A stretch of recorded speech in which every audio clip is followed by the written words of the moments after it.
Winnie manages to kidnap Denny, and aboard her Nimbus 1993, she blasts through the overlook and straight out into the sky, leaving a giant hole where the overlook is. Thank you, Winnie, for taking all the money out of my pocket for that!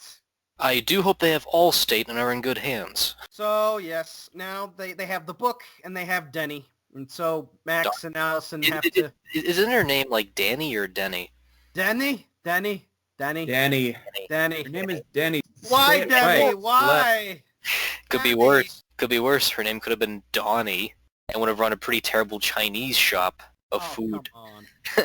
Remember that? Danny. So Sarah then uses her voice and sings a song that hypnotizes the entire town. Children, I'll take thee away into a land of enchantment. Children, gaze upon my magical cleavage. And that is Sarah Jessica Parker's real voice, right? Oh yeah. Oh, nice. Song written by James Horner. That's her before she eventually transformed into a horse and married Matthew Broderick. I forgot that happened. So they're back at the house, and now they try to give Danny the Emily treatment and try and suck out her soul. But You will drink this potion. I mean delightful ecto-cooler we just recently brewed.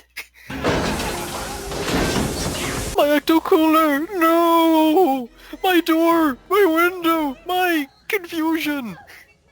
however, they still have a bit of the potion left, and all the hypnotized kids have showed up to have their souls sucked out.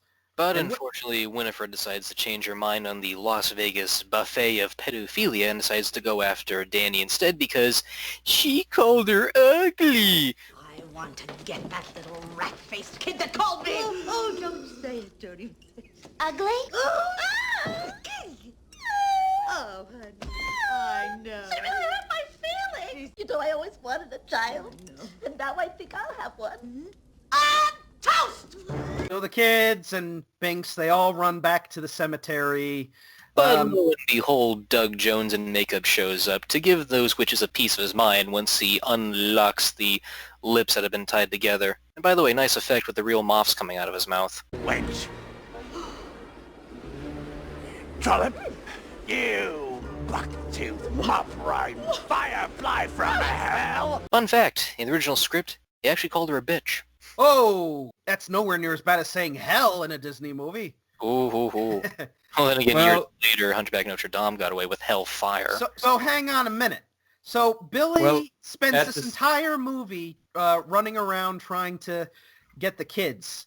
And now, as soon as he gets his mouth unstitched, he just turns babyface and is now supporting the kids? Gee, I wish they kept in that deleted scene where he actually had a fun time with the party, realizing that he should be a good person. But I guess there's only so much you can fit into a 90-minute movie.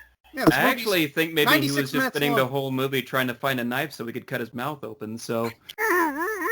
Translation, help me open my mouth. I don't want to work with these people. These are horrible, terrible people. For the love of God, please help me to help you. That's the way he was just trying to hug them at the dance party, you know? Actually, you brought a really good point, James, because at when he resurrects, he looks at his tombstone, and he looks at the others and goes, crud. I don't want to work for these people. Oh, we forgot to mention, remember when he has that manhole? Speaking of PG Disney, am I the only one to notice that Billy's middle finger is sticking out after he gets run over? Yeah. That was so awesome.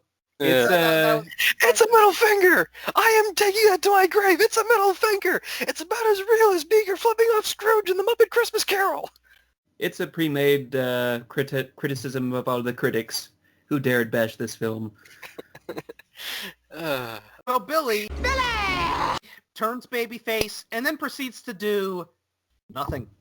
Like, he holds on to a rope or he holds on to the vacuum cord that Mary's riding on, but that's really all he does. Oh, we forgot to mention that.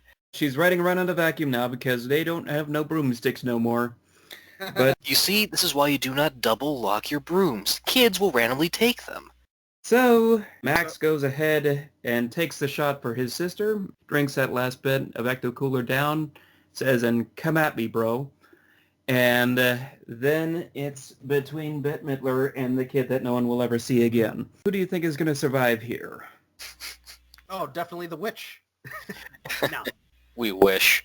Of course, the sun has to come up right at this moment, and we get this very well-aged visual effects shot of Winifred turning into a statue.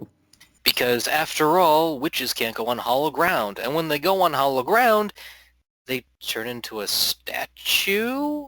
Isn't it kind of cheating, given that they were on well, I know Winifred was on the ground, but Mary and Sarah were, like, above it, so they technically weren't in it. But Well, they weren't on hollow ground. They were flying above hollow ground. I see. So- Yeah, that's what I told you about these fairy tale loopholes. They make sense and sometimes somewhat So, logical. so if they flew an airplane over the section of the cemetery, would they disappear that way too?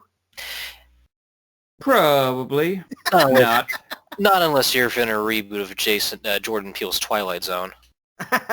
Oh, did you hear about that? They're remaking Night at 3,000 Feet with Adam Driver. I killed some witches and I'm about to eat nachos! This is the greatest moment of my life! So the witches are defeated, but oh no, Binks is dead. Or is he? No, Binks ends up turning back into a human, Hooray! I'm a teenage heartthrob again! and then he goes with Emily out into the afterlife. The end! Or is it? Because then we see all the adults waking up after partying all night in that same party building place. And meanwhile, Jay and Silent Ice are still locked up in those cages in the house. And of course we get a delicious sequel that will never be as the little devil's book decides to open up, hoping that he'll be used again for maybe better recipes. Hopefully something that involves Coca-Cola. Oh, don't worry, there's still the live show. True.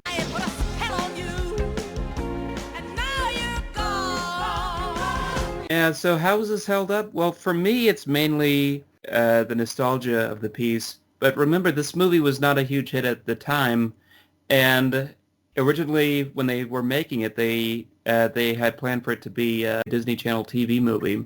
But once Bette Midler came on board, they said, "Wait a minute, got to go to theaters," and that's kind of what it feels like. It feels like a Disney Channel movie before that became a mainstay. Before all It's just like an extended pilot, essentially. you got a lot of the creepiness in there, equally balanced out with trying to be as silly as possible. A lot of the special effects doing what they do, and of course the parents are idiots, so the kids always have to be the heroes. But One plot hole we forgot to mention. Since the cat can talk, why didn't he talk to anyone at the party? Yeah, go That ahead, is a- talk, Biggs, talk. I'm a plot convenience. I'm only written when to talk, but you gotta talk. No, I'm not interested. So what'd you think of the movie, Morgan? Okay, analyzation time. Yep. When Siskel and Ebert were talking about this movie on their Worst of 1993, and by the by, I don't think this deserves No, not at all. I No. don't think this deserves to be called the worst 1993. In fact, I think you said it pretty best. It's the best 2.5 star out of 5 movie.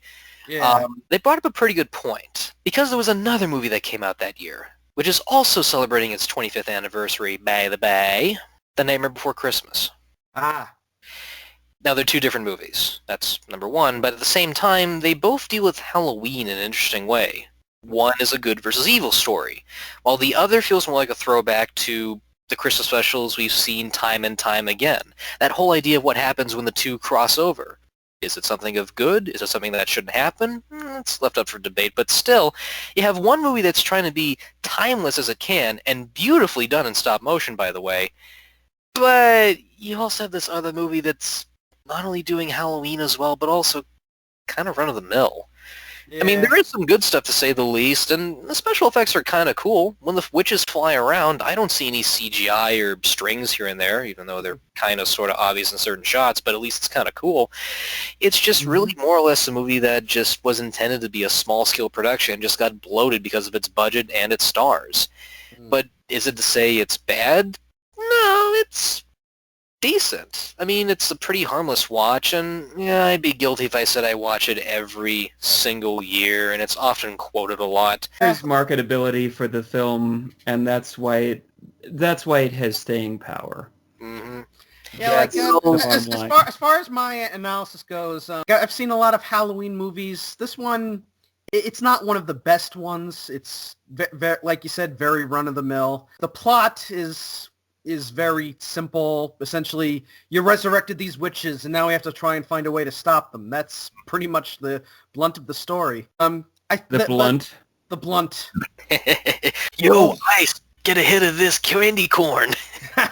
I really like all the characters. Like, one of the big factors that I always bring into the reviews when I'm covering something is the likability of the characters. And the heels are awesomely entertaining, and the baby faces, when they aren't being complete idiots, they're all likable too. Danny's cool. Max, when he isn't being a complete idiot, he's actually a pretty decent baby face. And Allison is there as support, and honestly, I think out of the three of them, she's the most intelligent. You can definitely tell everybody's at least having fun. I mean, like, Bette Midler is just, she's having a blast. And I think she said this is like her favorite character she's ever played. Ever. She still dresses up as Winifred and performs the song in concert. Nice. But yeah, it's not a great movie, but I can't say it's bad. Like, maybe if it's a movie you want to watch every now and then, if it's on TV. Do you know it's not ABC Family anymore? I forget which one. Reform. They had like a marathon of it on like a few days ago, and it's like, wow, really? We will make this about as classic as The Iron Giant. If Cartoon Network can do it, so can we. If TBS can make a Christmas Story marathon, we can do something with this. Why not with The Nightmare Before Christmas? Come on. I'm sure they have already done that, and besides, on Halloween Day, they're going to be showing the movie 24/7. Oh, delightful. Nothing but Hocus Pocus. That's going to be... Nothing but a little Hocus Pocus. It's a good movie, but you can overdose on it a little bit, maybe? Yeah. Let's say... The idiot that bought these. Yeah. Same movie, just different packaging. But when all is said and done, I'm giving on the 5-star rating scale, I'm giving it a 2, but I consider it one of the best 2-star movies I've ever watched. That's all I'm saying right now. Okay. I like being a little stricter. I'd say 2 out of 4. I never go as far as 4. So basically the Roger Ebert scale, 2 out of 4. Technically, I like this movie, but yeah, it hasn't aged 100% perfectly. But hey, I still say give it a watch. Why not? Oh yeah, I'm appreciating all the. I still appreciate all the effort that they went to try and pull this thing off, especially since last night I watched a making of visual effects segment on Movie Magic from back in the day. Oh yeah, nice. They talked about it. They had this whole deal talking about Rhythm and Hughes trying to do the effects for the cat. And this is the most groundbreaking technology we ever have. Really? Jurassic Park comes out a couple weeks before you. Still, on the bright side, at least Hocus Pocus was somewhat commercially successful when you compare it to the other movie that Jurassic Park crushed at the box office. No. And I say that because in certain interviews, and you can see it online, Bette Midler and Sarah Jessica Parker, Nicki Minaj were all like, "Oh yeah, you can bring your kids to this movie. You know, this is actually kind of fun. It's not as intense as Jurassic Park." Really? Like, I know the T-Rex scene can be traumatizing, but number one, the kids live. Number two, you're in a movie where a bunch of witches are sucking the souls out of children in order to live. Crazy Scottish man that creates monsters over here. Disney movie where witches are killing kids in order to live over here. The witches were a little bit more nightmare fuel than this movie. Just saying. Yeah, but I think that covers this review, guys. Pretty much. It's an hour and 5 minutes. Good luck. Thank you. Good luck chopping this down and trying to make sense of what we're saying. I hope the people will understand it. Like, oh, this is so badly acted. Why is everything so disorganized? And it's like, well, that's the power of improv, baby. Are we signing off for our listeners? Yeah, we're signing off. All right. Ciao for now, guys. Thanks for joining us. Thank you. Happy Mischief Night. And if I had a catchphrase, it would not be on a t-shirt. See you later. Get some candy, yo. I got my pork chop. Who needs pork chop when you get candy? I'm gonna cast a spell on you. You're gonna do what I want you to. Mix it up here in my little bowl. Say a few words and you lose control. I'm a hex girl, and I'm gonna put a spell on you. I'm gonna put a spell on you. I'm a hex girl, and I'm gonna put a spell on you. Put a spell on you. You feel the fog as I cloud your